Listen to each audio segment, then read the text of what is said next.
Bonjour, mon nom est Maude Pastureau, j'ai organisé un panel autour de la longévité féminine, la périménopause, ménopause avec deux expertes, le docteur Odile Bagot, gynécologue, et le docteur Lucia Hufontaine, endocrinologue, pour deux points de vue différents.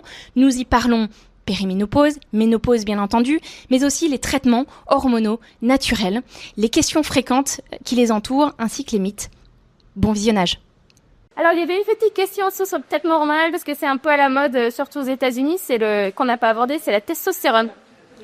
En fait, je pense qu'il y a un gros sujet par rapport à ça, mais il y a surtout une grosse incompréhension. D'accord. Encore une fois, on est aux États-Unis, action, réaction. Oui. Donc, en fait, ce qui se passe, plusieurs choses. La testostérone, chez la femme, peut la trouver aussi très basse, très jeune, tout simplement parce que c'est vraiment le reflet d'hormones de croissance. Donc, quand on est très fatigué, qu'on a un manque de sommeil, qu'on a des insomnies, je peux vous dire que la plupart des patients dans ce cadre-là ont une testostérone très basse, voire plus basse que la normale. Donc ça, c'est un premier phénomène. Mais ça, ils vont pas le dire parce que s'il faut plus dormir, ils vont pas être d'accord aux États-Unis. Deuxième phénomène qui se passe justement en périménopause, le corps de la femme a besoin d'estrogène. Donc il va faire en sorte d'en trouver là où il peut. Et il a une super enzyme qu'on appelle l'aromatase, qui permet de convertir la testostérone en œstrogène. Donc souvent, justement, les femmes qui sont d'un terrain œstrodominant, elles vont avoir tendance à facilement piocher dans la testostérone. Et donc, elles vont se retrouver avec des profils bas. Et donc, en fait, on peut plutôt, même de façon naturelle, aller diminuer l'activité de cette aromatase pour faciliter le maintien de la testostérone, qui est une hormone importante pour la femme, comme les œstrogènes sont importants aussi pour l'homme. Ça évite la prolifération, notamment dans le cancer de la prostate chez l'homme. Donc tout est utile pour chacun, mais à doses différentes. C'est toujours la dose qui fait la différence. Et donc cette testostérone, elle permet aussi le maintien de la musculature, qui est aussi un marqueur très important chez la femme, notamment à la ménopause, en sachant que les œstrogènes sont importants pour la santé cardiovasculaire, mais on sait qu'un des éléments majeurs dans la santé cardiovasculaire, c'est la musculature des jambes. C'est un facteur ultra protecteur pour le cœur. Et c'est vrai qu'on voit qu'avec l'âge, la sarcopénie, donc cette baisse de production des cellules musculaires, conduit à une diminution de la masse musculaire, notamment dans les membres inférieurs. Donc ça, c'est aussi un réel enjeu. Donc après, quid de voir un peu les études américaines sous testostérone pour les femmes? Nous, je pense pas qu'on en soit encore là en France. On est toujours de toute façon très en retard sur tout. Mais il y a encore quand même beaucoup de questions à se poser sur la supplémentation en testostérone chez la femme. C'est un peu délicat pour une femme de lui dire prenez de la testostérone alors que finalement pendant toute sa vie de la puberté à la ménopause, elle lutte contre. Oui. C'est-à-dire j'ai fait un bilan, j'ai la testostérone qui est haute, j'ai de la pilosité, donc faut être quand même vigilant avec ce qu'on utilise. Les hormones, ce ne sont pas des bons mots, donc il faut être conscient et il faut un petit peu discuter le mode de vie, l'heure de coucher, les insomnies, etc. Et finalement, quand on travaille sur ces axes, on rétablit toutes les hormones. Aussi chez les hommes, je le vois aussi chez les hommes qui ont ces problématiques liées à la testostérone et on les rétablit avec le mode de vie. Il n'y a pas de raison, le corps est bien fait à la base. Donc certes, il subit des phénomènes physiologiques de vieillissement que je pense notre société a aussi accéléré. On voit le sujet de la ménopause dans d'autres pays. Enfin moi qui voyage beaucoup, je discute beaucoup aussi avec les gens et finalement le sujet de la ménopause est vu complètement différemment dans beaucoup de cultures. Il y a certaines cultures pour lesquelles c'est la libération. Finalement, maintenant, je peux m'occuper de moi. C'est vraiment un réel ressenti. Il y a d'autres cultures pour lesquelles c'est d'une neutralité absolue. Et pour d'autres cultures, c'est même l'entrée dans la sagesse. Et quand on voit, par exemple, au Japon, justement, ils appellent ça Konenki, transformation, renouveau, rebirth, parce que ces femmes, en fait, au Japon, ont déjà une sensation des symptômes de la ménopause beaucoup moindre parce qu'elles ont un bagage enzymatique qui leur permet réellement d'absorber correctement les phytoestrogènes et de bien les convertir. Donc en fait, on a aussi une modulation du microbiote. Donc je pense qu'il y a énormément de choses encore à l'étude qu'on va découvrir dans le futur qui vont nous permettre peut-être d'affiner les prises en charge et de rétablir la physiologie du corps de façon même plus naturelle. Ce qui n'exclut pas du tout le THM, mais c'est pour dire que il y a encore des ouvertures et des choses à creuser qui peuvent être très intéressantes. Et effectivement, le mode de vie, certains compléments alimentaires qui vont aller aider tous les autres axes qui sont touchés par la ménopause. Et ça, je pense aussi que pour toute femme qui entre finalement dans cette période charnière, d'avoir accès à ces questionnaires, en fait, pour se poser les vraies questions et de se dire « Ah, mais oui, j'ai ça, mais je pensais pas que ce serait possiblement lié aux hormones. » Ça peut être intéressant, déjà en termes de prise de conscience, pour se poser les questions de « En fait, j'ai pas à avoir ces symptômes, c'est pas normal. » Donc déjà, ça, je pense que ça pourrait être intéressant pour la population générale. Et aussi travailler sur l'ensemble des axes qui ont été aussi malmenés. On n'a pas les mêmes ménopauses qu'on a il y a 20 ans parce que la société, encore une fois, a changé. On a changé par rapport au mode de vie. La femme est beaucoup plus active, elle travaille beaucoup plus et plus intensément, plus d'ambition, donc une charge de travail qui parfois est complètement en dehors de son propre rythme. On a quand même un rythme qui est très intense dans notre société, qui ne se calque pas forcément au rythme de la femme. Et à ses évolutions. Donc il y a ça aussi à prendre en compte, le surmenage, l'état de stress. On sait que la progestérone, certes, elle est sécrétée en deuxième partie de cycle, mais elle est énormément sécrétée par les surrénales. Et on peut avoir justement ces tableaux où on va avoir des progestérones très hautes quand on sursollicite ces surrénales par rapport au stress, et aussi des progestérones très basses quand on est dans un état de burn-out. On le voit dans les burn-out biologiques. On a ce cortisol qui est l'ennemi de tous. Mais moi, je peux vous dire que ce qu'on apprend en premier en endocrino, c'est l'hormone qu'il faut supplémenter en premier sans avoir le résultat d'une prise de sang. C'est le cortisol. C'est l'hormone qui nous protège. Donc, on est dans une société qui nous a mis en hypervigilance. Donc, forcément, on l'a encore mis en excès. Mais encore une fois, tout est une question de dose. C'est ce qu'on appelle le phénomène d'hormèse, cette courbe en U, où c'est les extrêmes en fait qui sont problématiques. Encore une fois, vous pouvez avoir un excès de vitamine B6 et une carence de vitamine B6 et avoir les mêmes symptômes. Donc le tout, c'est vraiment pour le corps de trouver l'équilibre. Et ce qu'on a aussi dans cette population américaine, c'est qu'ils sont toujours dans les excès. Donc bon, ça nous fait apprendre beaucoup de choses aussi. Donc, faut en tirer les leçons, mais nous, on a cette vision aussi qui peut être plus intégrative pour adapter justement par rapport au mode de vie, par rapport à l'exercice physique, pour relancer un petit peu le métabolisme qui s'est ralenti dans cette période de la ménopause, où effectivement la masse musculaire baisse. Et ce qui se passe pendant une certaine période de vie, c'est qu'on fait le même poids, sauf qu'en fait, on a la masse musculaire et la masse graisseuse, le ratio s'est inversé. Donc en fait, à partir du moment où ce ratio s'inverse, tout d'un coup, on se met à prendre du poids progressivement. Tout simplement parce que le métabolisme continue de ralentir. Peut-être qu'on peut faire justement aller sur le changement du mode de vie et à ses clés.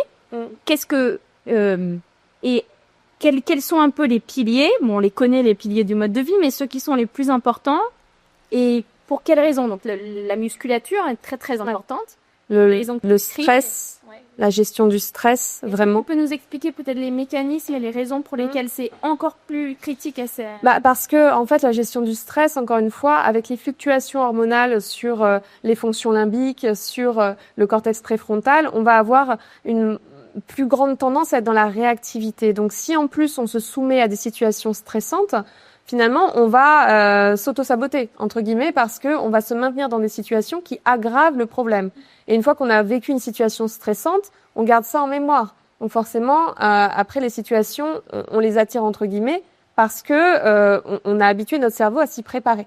Donc il y a toute cette gestion du stress qui est très importante, par les modulations aussi du cortisol. On sait que le métabolisme ralentit à cette période. Donc si en plus, on a des pics de cortisol constants, on va avoir une tendance à avoir un stockage plus important et donc une prise de poids importante. Ce qui est une demande d'ailleurs, moi quand on parlait des symptômes majeurs quand même, c'est là je pense que je suis ménopausée et je prends du poids. Vraiment c'est quand même des fois même en priorité par rapport aux bouffées de chaleur.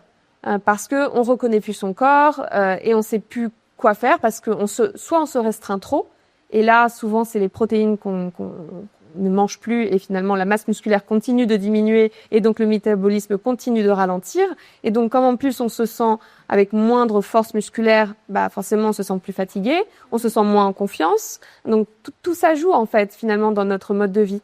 Donc l'alimentation aussi, donc tout ce qui va être alimentation transformée, donc ça je vous l'apprends pas, effectivement à moduler mais pas forcément que à la ménopause finalement. Oui. Donc est-ce que il y a des choses qui sont encore plus importantes puisque c'est vrai que c'est un peu quand on regarde tout, il faut bien dormir, il faut faire du sport, etc. Ouais.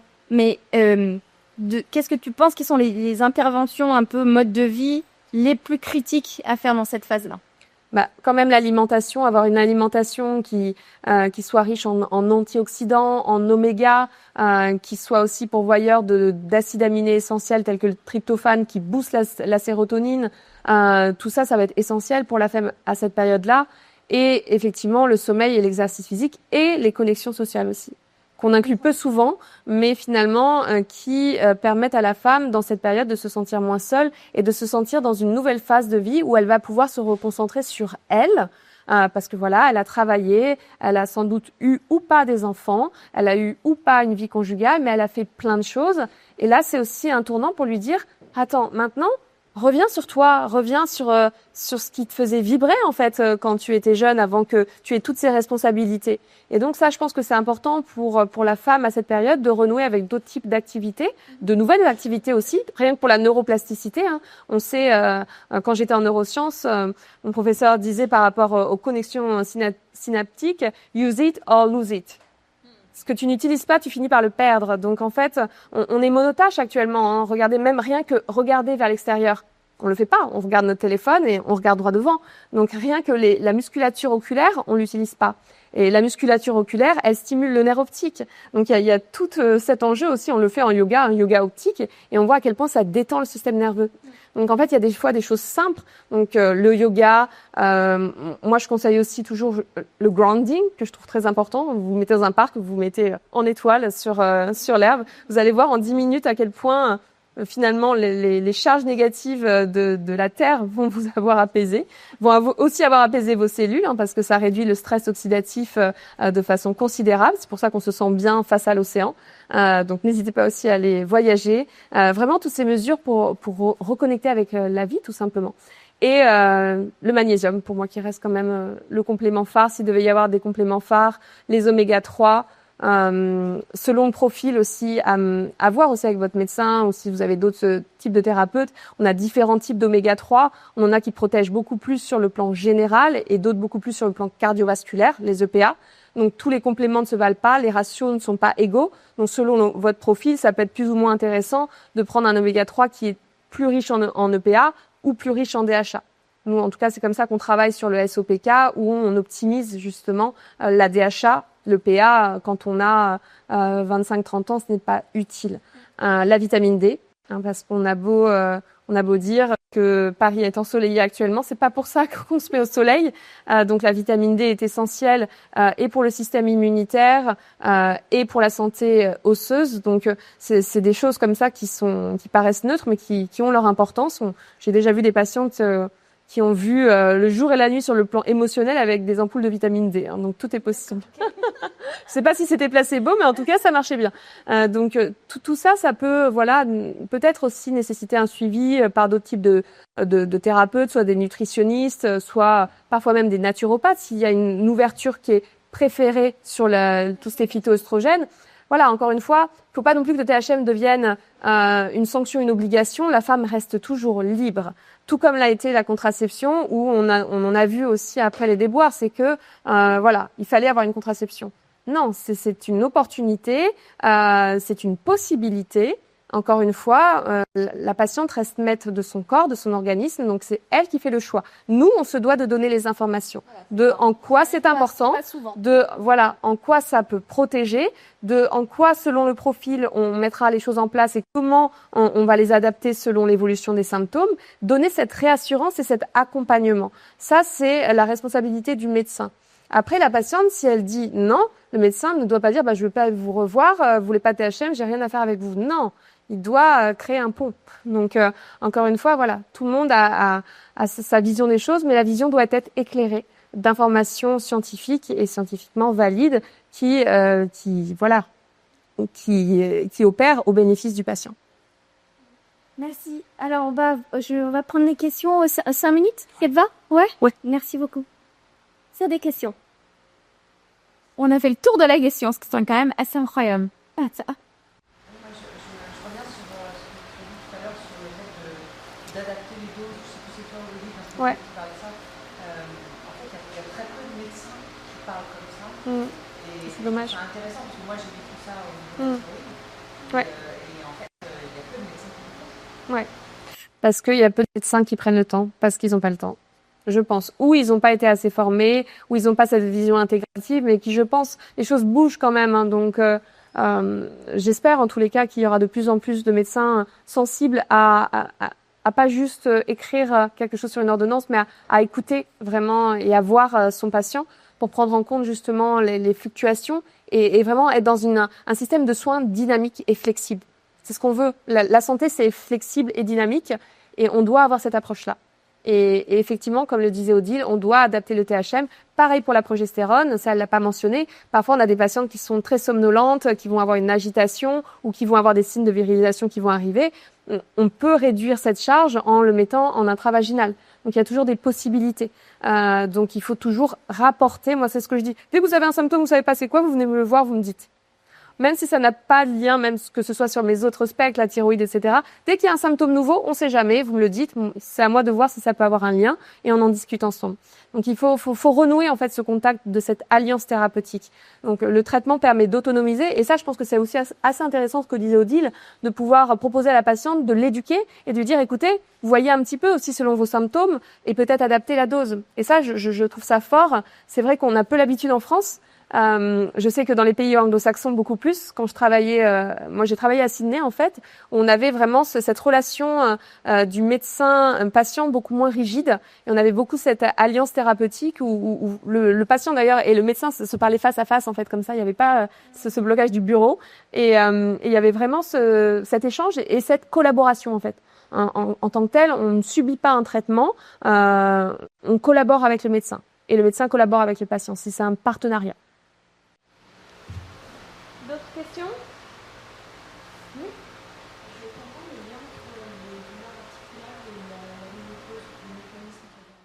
En fait, c'est encore une fois, c'est sur le côté, comme l'œstrogène a un effet sur les vaisseaux, on a aussi cet effet sur les tendons, d'apporter un côté un peu humectant en fait, et de favoriser justement la flexibilité des tendons. Donc c'est plutôt en ça et sur le cartilage aussi. Par rapport au renouvellement des fibroblastes, etc., on va avoir un impact des œstrogènes. Donc le fait qu'ils chutent, on va avoir un renouvellement un peu plus ralenti, justement au niveau des cartilages et des tendons, ce qui peut engager des douleurs articulaires. Je parle des tendons parce que parfois on croit avoir des douleurs articulaires, mais en fait c'est des douleurs tendineuses, parce que les insertions sont proches. Donc c'est surtout en ça que ça joue. Ouais. C'est plus l'œstrogène, c'est pas la progestérone à ce moment.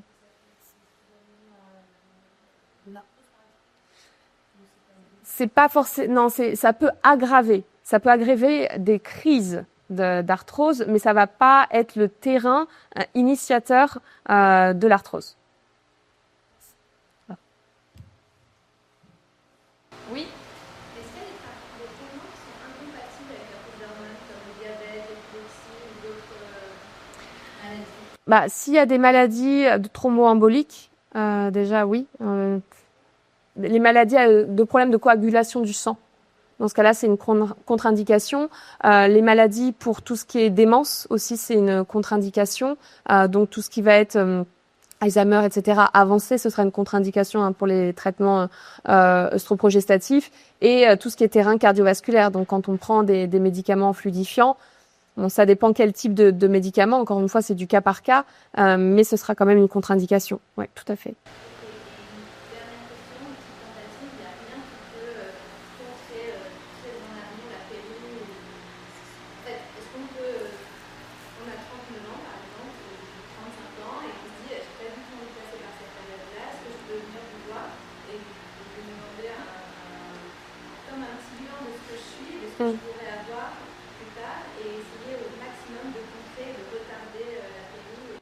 Oui, parce qu'il peut y avoir une optimisation du mode de vie, parce qu'encore une fois, on voit que c'est beaucoup d'axes qui sont touchés. Donc ça, on peut les optimiser si on voit qu'il y a des anomalies. On a aussi maintenant des biomarqueurs pour voir s'il y a un risque d'ostéoporose. On a beaucoup de biomarqueurs aussi sur la santé cardiovasculaire. Et on peut voir aussi votre profil hormonal. Donc ça peut nous permettre de nous aiguiller, de savoir comment vous allez potentiellement vivre la périménopause. Encore une fois, une probabilité. On ne sait pas exactement comment vous allez réagir. Parce qu'on ne sait pas où sont vos récepteurs aux estrogènes, on ne sait pas combien il y en a. Donc c'est ça aussi qui fait la différence. On n'a pas tous le même nombre de récepteurs aux estrogènes dans le corps et on n'a pas la même répartition.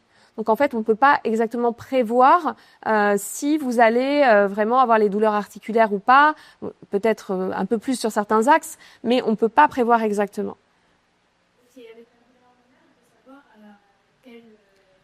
On peut savoir déjà si vous avez un profil œstrodominant, si vous avez un profil métabolique aussi, si vous avez de la résistance à l'insuline, vous allez être plus sensible aux modulations de l'œstrogène. Donc ça va être plutôt de façon indirecte qu'on va pouvoir faire. Bon. Écoutez, merci beaucoup. Alors, en conclusion, merci à toi. Voilà, tout ce dont on a parlé aujourd'hui, ça met en lumière quand même la complexité du sujet. C'est pas juste complexité biologique, c'est la complexité de comment ça va nous toucher, à quel moment, et les solutions qui sont en face de nous, qui sont complexes. Parce qu'il y a nos préférences, parce qu'il y a des traitements différents, parce qu'il y a des dosages différents, parce qu'il y a des modalités de prescription différentes. Et donc c'est cette complexité qu'on essaye, qu'on va essayer d'adresser avec un parcours de soins qui est spécialisé. Je fais ma pub, mais c'est pas vraiment l'objet. Ce que je trouve intéressant, c'est que cette complexité aujourd'hui dans l'offre médicale, elle n'existe pas parce que les incentives sont pas là. Un médecin, il doit gagner sa vie, il passe 10 minutes en consultation, il n'a pas trop le temps de se former, etc. Et donc, c'est des choses à mettre en place dès le départ dans le parcours de soins, dans la formation des médecins, dans un accompagnement où le médecin peut vraiment passer le temps dont il a besoin avec la patiente, avec l'information dont il a besoin sur la patiente pour avoir la bonne discussion, le bon traitement et que derrière, il y a un vrai suivi. Voilà, c'est ce qu'on essaye de mettre en place. Voilà. Donc, si vous avez des questions, n'hésitez pas. Et merci d'être venus. C'était le premier événement, mais merci.